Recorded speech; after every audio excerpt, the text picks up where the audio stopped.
Puji syukur kepada Allah SWT yang telah memberikan kemudahan sehingga kami dapat menyelesaikan tugas makalah ini dengan baik dan tepat waktu.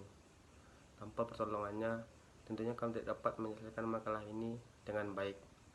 Salawat serta salam semoga tetap selalu tercurahkan limpahkan kepada Nabi Muhammad SAW yang kita nantikan syafaatnya di umur akhirat nanti. Kami mengucapkan syukur kepada Allah Subhanahu wa taala atas limpahan nikmat sehatnya, baik itu berupa sehat fisik maupun akal pikiran, sehingga kami mampu untuk menyelesaikan makalah sebagai tugas dari mata kuliah Ushul Fikih dengan tema sumber dan dalil. Hukum Islam yang diperselisihkan bagian 2 istishab. Kami menyadari bahwa makalah ini masih kurang sempurna dan masih banyak kesalahan serta kekurangan dalam pembuatannya, sehingga kami mengharapkan kritik serta saran dari pembaca mengenai makalah ini supaya makalah ini nantinya dapat menjadi makalah yang lebih baik lagi. Kemudian mohon maaf yang sebesar-besarnya apabila terdapat banyak kesalahan pada makalah ini. Assalamualaikum warahmatullahi wabarakatuh. Terima kasih telah disempatkan untuk membawa pembahasan pengertian istishab. Yang dimana istishab menurut bahasa berasal dari kata subha yang berarti menemani atau menyertai, tidak terpisah. Menurut istilah istishab adalah hukum terhadap sesuatu dengan keadaan yang ada sebelumnya sampai adanya dalil untuk mengubah keadaan itu. Adapun macam-macam istishab, yang pertama adalah istishab bara'ah asliyah, yaitu terlepas dari tanggung jawab, terlepas dari suatu hukum sehingga ada dalil yang menunjukkan salah. Misalnya seluruh pepohonan yang ada di hutan merupakan milik bersama umat manusia dan masing-masing orang berhak untuk menebang dan memanfaatkan pohon dan buahnya sampai ada bukti yang menunjukkan bahwa hutan itu telah menjadi milik mereka. Yang kedua adalah istishab atsar, yaitu yang sudah ditunjukkan oleh akal dan syara sehingga ada dalil yang menentangnya. Misalnya hak milik suatu benda adalah tetap dan berlangsung terus disebabkan adanya transaksi kepemilikan, yaitu akad, sampai adanya sebab lain yang menyebabkan hak milik suatu benda adalah tetap dan berlangsung terus disebabkan adanya transaksi kepemilikan, yaitu akad, sampai adanya sebab lain yang menyebabkan hak milik itu berpindah tangan kepada orang lain. Yang ketiga adalah istishab dalil, yaitu ada kemungkinan suatu yang menentang. Misalnya dalam surah Al-Baqarah ayat 276 diwajibkan menafkahkan seluruh hasil usaha manusia dan seluruh yang diperoleh melalui pengeksploitasian sumber daya alam. Dan yang keempat adalah istishab hukum, yaitu hukum yang ada yang telah diijma'i lalu terjadi perselisihan. Misalnya para ulama fikih menetapkan berdasarkan ijma' bahwa tatkala air tidak ada, seseorang boleh bertayamum untuk mengerjakan sholat. Ya, mungkin cukup sekian.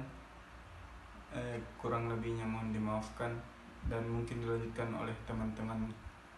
Selanjutnya itu adalah pendapat ulama tentang istishab. Ulama Hanafiyah menetapkan bahwa istishab merupakan hujjah untuk mempertahankan dan bukan untuk menetapkan apa-apa yang dimaksud oleh mereka. Adanya pernyataan tersebut jelaslah bahwa istishab merupakan ketetapan suatu yang telah ada menurut keadaan semula dan juga mempertahankan suatu yang berbeda sampai ada dalil yang menetapkan atas perbedaannya. Istishab bukanlah hujjah atau penetapan sesuatu yang tidak tetap. Telah dijelaskan tentang penetapan orang yang hilang atau orang-orang yang tidak diketahui tempat tinggalnya dan tempat kematiannya, bahwa orang tersebut ditetapkan tidak hilang dan dihukumi sebagai orang hidup sampai ada petunjuk yang menunjukkan kematiannya. Istishab lah yang menunjukkan atas hidupnya orang tersebut dan menolak dugaan kematiannya, serta warisan harta bendahnya juga penceraian pernikahannya. Tapi hal itu bukanlah hujah untuk menetapkan pewaris dari lainnya, karena hidup yang ditetapkan menurut istishab itu adalah hidup yang didasarkan pengakuan. Bismillahirrahmanirrahim. Assalamualaikum warahmatullahi wabarakatuh. Baik teman-teman sekalian, di sini saya akan menjelaskan tentang urf adat. Nah, arti urf menurut bahasa adalah suatu kebiasaan yang berlaku dalam perkataan, perbuatan, atau meninggalkan karena telah menjadi kebiasaan umum. Nah, sedangkan urf menurut istilah adalah sesuatu yang telah menjadi kebiasaan dan diterima oleh tabiat yang baik, serta telah dilakukan oleh penduduk Islam dengan ketentuan tidak bertentangan dengan nas dan syara. Nah, itu tadi ialah arti dari urf menurut bahasa maupun istilah. Nah, kemudian urf terdiri dari dua macam.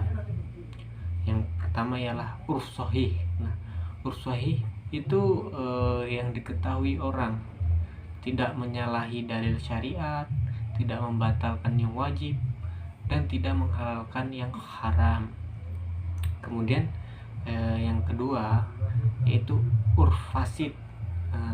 Urf fasid itu apa yang diketahui orang, nah tetapi berlainan dari syariat atau menghalalkan yang haram atau membatalkan yang wajib. Nah, berarti dapat kita simpulkan bahwa dari kedua macam urf ini yang baik ialah urf yang sahih, sedangkan urf yang fasid itu buruk.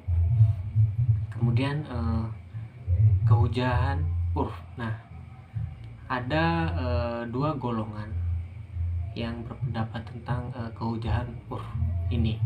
Nah, golongan yang pertama ialah golongan Hanafiyah dan Malikiyah.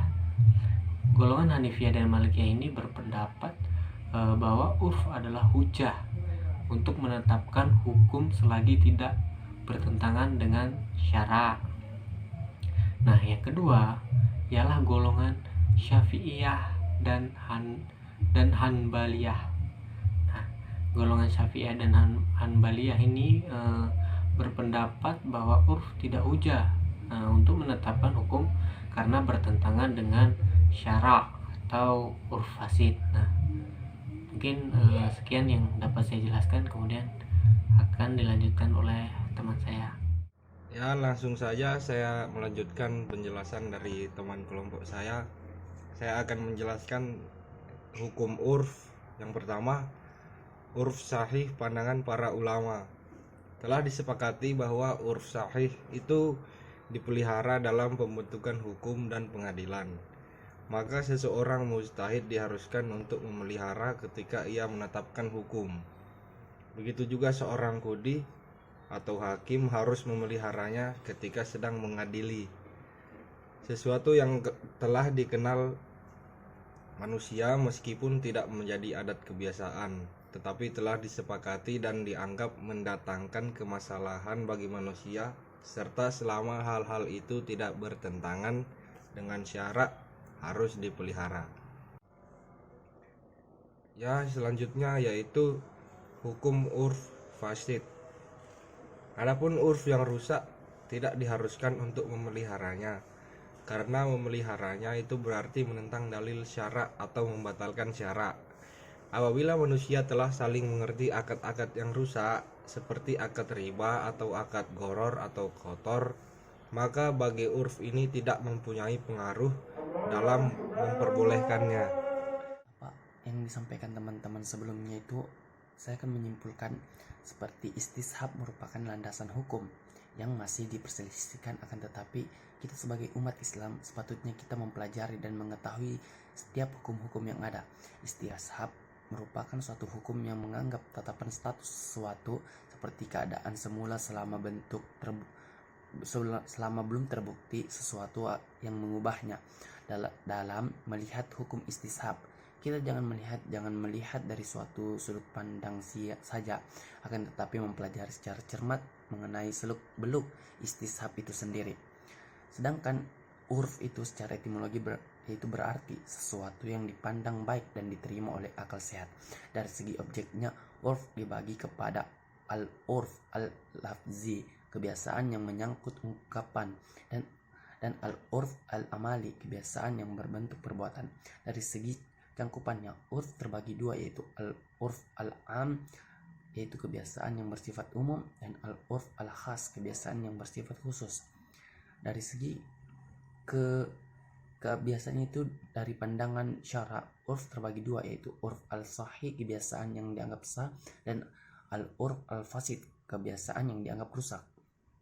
Para ulama usul fikih sepakat bahwa urf al-sahih yaitu urf yang tidak bertentangan dengan syara.